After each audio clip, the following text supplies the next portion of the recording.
So first, Gene starts with a weird and violent fantasy of the future. This one is called Road Warrior.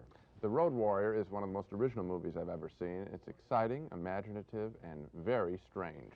The Road Warrior is set in the near future in Australia following World War III, which has left the countryside desolate, save for wandering gangs looking for the world's most precious commodity now, gasoline. And battles for gasoline is what this movie is about, showing us people struggling to survive in this barren land.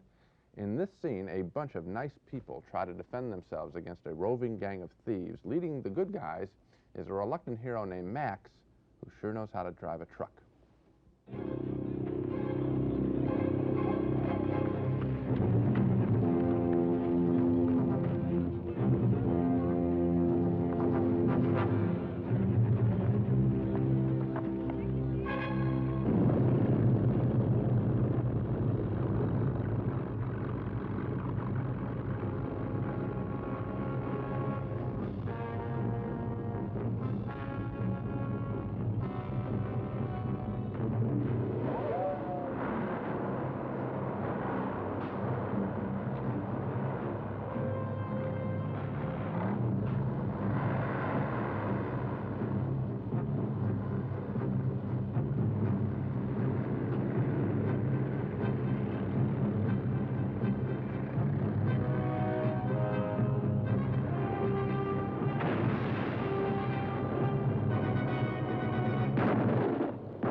Well, you've got the central image in this movie. That's one vehicle rolling over another or a human being. George Miller is the director of The Road Warrior, and his imagination that forms the distinctive look of this film, of the world in The Road Warrior, which is sort of a cross between Death Valley and a punk nightmare. I've seen a lot of car chases in my years as a film critic, but nothing quite like the action in this movie.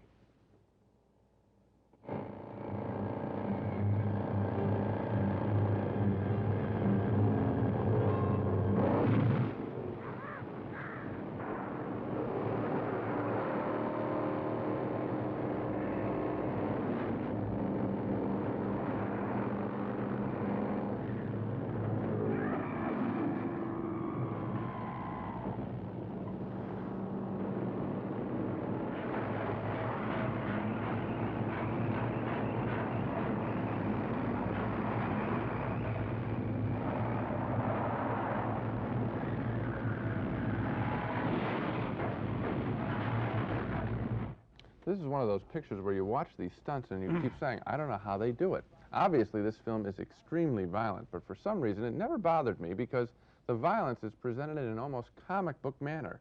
You can't take it seriously. What also holds our attention is one of the wildest assortment of characters I've ever seen. You notice that little mongrel boy. Max is also sort of a cross between Steve McQueen and Martin Sheen, and the villains defy description. This is a truly original and most entertaining movie. My head was ringing when I walked out of the theater. I was absolutely drained. I didn't have the strength to push the elevator button. This movie is non-stop for 2 hours, total, flat-out action and violence. And as you say, comic book violence.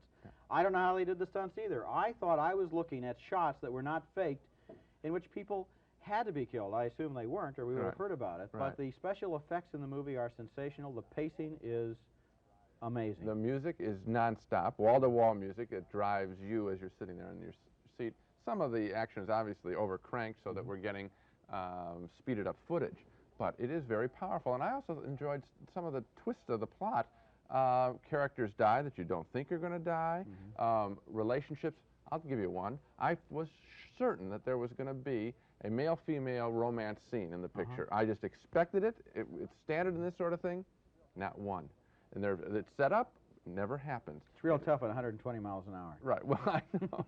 But the surprises in this film, I think, are so good. Yeah. And he makes an entire world. You're right. He makes an apocalyptic post-World War III world that is, it's not convincing, really, intellectually, but it's convincing in terms of the movie. Certainly. And I enjoyed The Road Warrior, George Miller's futuristic fantasy, a journey into violence, the likes of which you've probably never seen before.